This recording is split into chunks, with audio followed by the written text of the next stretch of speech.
कहानी का नाम है the rise of nationalism in Europe. सोचो 1848 का समय है। एक फ्रेंच आर्टिस्ट फ्रेडरिक सोरियो एक जबरदस्त सपना देखता है।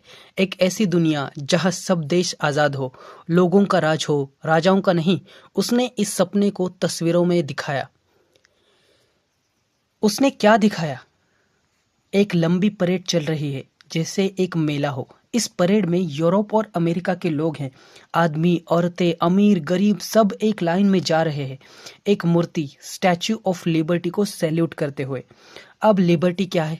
एक औरत जिसके एक हाथ में मशाल, टॉर्च ऑफ एनलाइटमेंट, और दूसरे हाथ में राइट्स ऑफ मैन का पत्र है। मतलब सबको बराबरी और आज़ादी। जमीन पर क्या है? राजाओं के पुराने सिंबल्स टूटे पड़े हैं, जैसे तख्त ताज, राजमुद्रा। मतलब अब राजा महाराज का जमाना गया, अब लोगों की दुनिया है।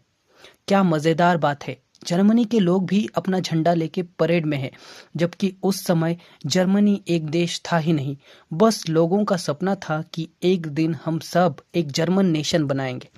ये तस्वीर एक यूटोपिया दिखाती है, एक परफेक्ट दुनिया जहां सब लोग भाईचारे से रहते हैं।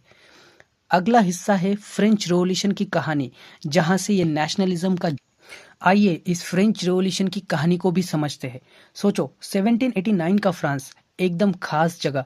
एक तरफ राजा लुई 16वां रॉयल पैलेस में राजसी जिंदगी जी रहा है, दूसरी तरफ आम लोग रोटी के लिए तरस रहे हैं। टैक्सेस सिर्फ गरीब लोगों से लिए जा रहे हैं और राजा के शौक खत्म ही नहीं होते। और तब होता है धमाका, एक बड़ी क्रांति। लोग चिल्लाते हैं, अब राजा नहीं, हम बनाएंगे अपना देश। और शुरू हो जाती है फ्रेंच रिवॉल्यूशन। रिवॉल्यूशन के बाद क्या बदलाव आए, जो जानना काफी इंटरेस्टिंग है। लोगों ने नए अल्फाज बनाए, ला पैट्री और ले सिटियन। ला पैट्री मतलब मेरा देश, फादरलैंड, और ले सिटियन मतलब नागरिक, सिटीजन। पहली बार लोगों ने महसूस किया कि हम भी किसी से कम नहीं। एक नया झंडा, 3 रंगों का झंडा बनाया गया, रॉयल फ्लैग, और लोगों का झंडा आया जैसे बॉलीवुड के एंड में हीरो जीत जाता है। राजा का रूल खत्म हो गया, अब लोगों की नेशनल असेंबली बनी, जहां सब कुछ लोग वोट से तय करते हैं। देश भर में एक जैसे लॉ बनाए गए, रास्ते से टैक्सेस हटा दिए, और हर कोने में एक ही वेट और मेजर सिस्टम रखा गया। इमेजिन करो, सब जगह एक जैसी शॉपिंग सिस्टम हो गई। फ्रांस के अलग अलग इलाकों में लोग अलग अलग भाषा बोलते, अब सबसे बोला गया फ्रेंच बोलो, यूनिटी लाओ। तो पेरिस वाली फ्रेंच को राष्ट्रीय भाषा बना दिया गया। और क्या सोचा फ्रांस ने? फ्रांस ने बोला, बस हम ही नहीं, हम पूरे यूरोप को आजादी देंगे। जैकोबिन क्लब्स नाम की ग्रुप्स बने, जो यूरोप के हर कोने में लोगों को मोटिवेट करते, तुम भी अपना राजा हटाओ, डेमोक्रेसी लाओ। इसलिए फ्रांस के साथ साथ हॉलैंड, स्विट्जरलैंड, इटली जैसे देश भी इस लहर में जुट गए। ये था नेशनलिज्म का ग्लोबल वर्जन, एक्सपोर्टिंग आजादी। कहानी में आगे नेपोलियन के बारे में बताया है, जिसने शासन तो किया राजा जैसा, पर साथ में रिफॉर्म्स भी लाए। नेपोलियन आया, पहले तो डेमोक्रेसी की बैंड बजाई, पर फिर रिफॉर्म्स भी लाए। नेपोलियन ने खुद का कोड लाया, सब बराबर, जात पात खत्म, प्रॉपर्टी का हक सबको, uniform laws, 1 currency 1 weight system, serfdom की व्यवस्था खत्म की गई और पीजेंट्स को फ्री किया गया। उसने सारे देश भर में एक समान लॉज लागू कर दिए। एक ही करेंसी 1 करेंसी पूरे देश भर में लागू की गई, और 1 वेट सिस्टम भी। लेकिन लोग समझने लगे कि ये आजादी नहीं, एक तानाशाही है। टैक्स बढ़ गया, सेंसरशिप आई, जबरदस्ती आर्मी में भर्ती किया जाने लगा लोगों को। लोग बोले, ये क्या आजादी है भाई। अगर बात करें जर्मनी और इटली की, तो जर्मनी में 1848 में लोगों ने ट्राई किया कि सब जर्मन स्टेट्स मिलके एक देश बनाए, लेकिन राजा और मिलिट्री ने बोला नो एंट्री। फिर आया ओटोन बिस्मार्क, ये पर्शिया का मिनिस्टर था।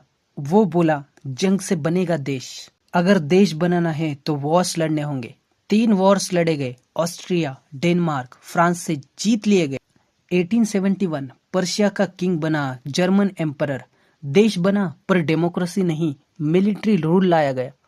अगर इटली की कहानी की बात करें, तो इटली 7 अलग अलग राज्य में डिवाइडेड था। मैज़िनी बोला एक इटली होना चाहिए। सर्डिनिया के किंग विक्टर इमैनुअल सेकेंड ने काम शुरू किया। काउर ने डिप्लोमेसी की, गारिबाल्डी ने रेड शर्ट पहनी, आर्मी बनाई और साउथ इटली जीता। 1861 इटली एक बन गया, पर जनता को लगा। अगर बात करें लेडीज लोगों की, महिलाएं रैलीज में गई, मीटिंग्स में बोली, लेकिन वोट देना अलाउड नहीं, बस गैलरी में खड़ी होकर देख सकती। लिबर्टी तो इनडिवाइजेबल है, पर उन्हें मिला सिर्फ साइलेंस। हिस्ट्री सिर्फ तलवार से नहीं बनी, कला, म्यूजिक और कहानियों ने भी देश बनाए। ग्रिम ब्रदर्स ने जर्मन फेरी टेल्स कलेक्ट की, लोगों में यूनिटी का जज्बा जगाया।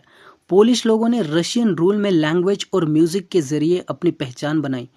रोमांटिक पोएट्स ने फोक सॉन्ग्स, डांस और आर्ट के थ्रू नेशनलिज्म का जादू फैलाया। अगर बात करें ब्रिटेन की, तो ब्रिटेन में तो कोई रिवॉल्यूशन हुई ही नहीं। वहाँ इंग्लिश लोग धीरे धीरे बाकी ट्राइब्स जैसे स्कॉटिश, आयरिश, वेल्स पर अपना राज बनाते गए। 1707 में इंग्लैंड और स्कॉटलैंड मिले, बन गया यूनाइटेड किंगडम। आयरिश लोग कैथोलिक थे, उनका कल्चर दबाया गया। ब्रिटिश फ्लैग, एंथम और इंग्लिश लैंग्वेज सब पे डोमिनेट कर गया। देश को पहचान तो देनी थी, तो आर्टिस्ट ने फीमेल फिगर्स बनाए। फ्रांस में मैरियाना रेड कैप और ट्राई कलर पहनी हुई। जर्मनी में जर्मेनिया स्वॉर्ड, ओक क्राउन और रेज ऑफ सन के इन स्टैच्यूज और इमेजेस ने लोगों में यूनिटी जगाई, एक कॉमन चेहरा, एक पहचान। नेशनलिज्म का काला रूप, बाल्कन्स और world war first. Balkans Europe का tinder box. Serbia, Greece, Romania सब चाहते थे आज़ादी। रशिया, ऑस्ट्रिया, जर्मनी सब चाहते थे अपना कंट्रोल।